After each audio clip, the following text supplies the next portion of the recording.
కష్టపడే తత్వం ముస్లింల సొంతం.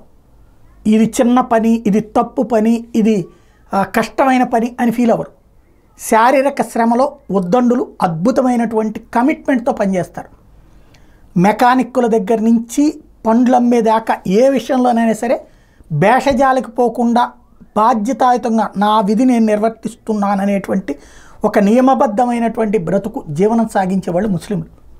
అట్లాంటి ముస్లిం యువతని తప్పుదోవ పట్టించే బాధ్యతని ఒకనాడు చేపట్టింది అమెరికా, యూరప్ దేశాలు.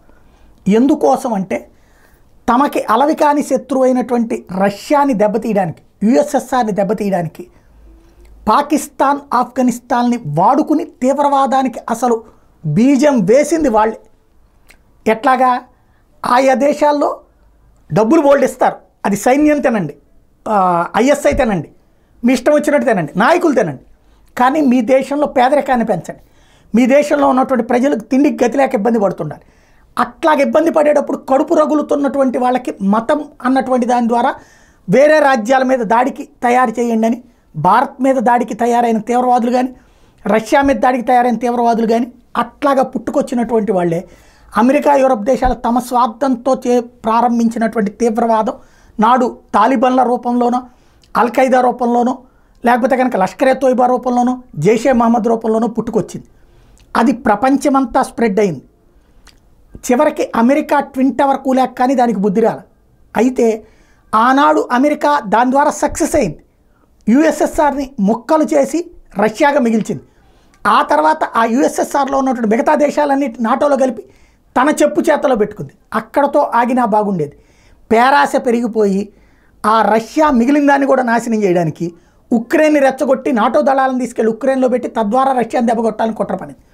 అక్కడ రగిలిన రష్యన్స్ కసిని పసిగట్టినటువంటి వాడు పుతిన్. అందుకోసమే పుతిన్ ముందు ఆర్థిక వనరుల్ని సమీకరించుకుని సెటరైట్ చేసి ఇప్పుడు ఆ దేశాలకి కోలుకోలేని దెబ్బతీస్తున్నాడు. అలాగే ఈ దేశాలన్నీ బ్రతకడానికి కారణమైనటువంటి ఆర్థిక స్తోమతకు కావాల్సినటువంటి పరిశ్రమలన్నింటినీ తన దేశంలో చీఫ్ లేబర్ని ఇవ్వడం ద్వారా చైనా సక్సెస్ఫుల్ వ్యాపార కేంద్రంగా మారి అమెరికా తర్వాత అతిపెద్దదైనటువంటి ఆర్థిక వ్యవస్థగా వచ్చింది. దాంతో ఇవాళ అమెరికాకి ఇప్పుడు థ్రెట్ బిగినయ్యి ఆ చైనాని తొక్కాలని చూసుకుంది. ఇప్పుడు ఈ రష్యా, ఆ చైనా, యూరప్ దేశాల బాధితులు ఒక్కటయ్యారు. వీళ్ళు ఏ అమెరికా సృష్టించినటువంటి తీవ్రవాద భూతం ఉందో దాన్నే ఇప్పుడు యూరప్ దేశాల మీదకి వదులుతున్నారు. తాజాగా ఏదైతే పాలస్తీనాలోని ఎవరైతే తీవ్రవాదులు ఉన్నారో హమాస్, దాంతోపాటుగా హిజ్బుల్లా, అలాగే ఇతరత్ర అనేక తీవ్రవాద సంస్థలు ఉన్నాయి ప్రపంచవ్యాప్తంగా, వీళ్ళందరినీ ఒక్కచోటకి చేర్చింది. 12 తీవ్రవాద సంస్థల్ని, మన దృష్టిలో తీవ్రవాద సంస్థలు, వాళ్ళ దృష్టిలో పోరాట యోధులు ఆయా దేశాలలో, Hezbollah, Houthi, Islamic rations force, Islamic jihadist force, Hamas, ఇవన్నీ వాళ్ళ దేశాల్లో పోరాట సంస్థలు. ఇవన్నీ కలిసి ఇప్పుడు వీళ్ళందరినీ ఒక వేదిక మీదకి తీసుకొచ్చి కలిపినటువంటి ఘనత వీళ్ళది. కలిపి ఇప్పుడు తీసుకొస్తున్నటువంటి వ్యవహారం ఏంటయ్యా అంటే టోటల్గా వీళ్ళ ద్వారా ఇప్పుడు దెబ్బ కొట్టేటటువంటి ఎత్తుగడ ప్రారంభించడం అన్నటువంటిది ఇక్కడ కీలకమైనటువంటి అంశం.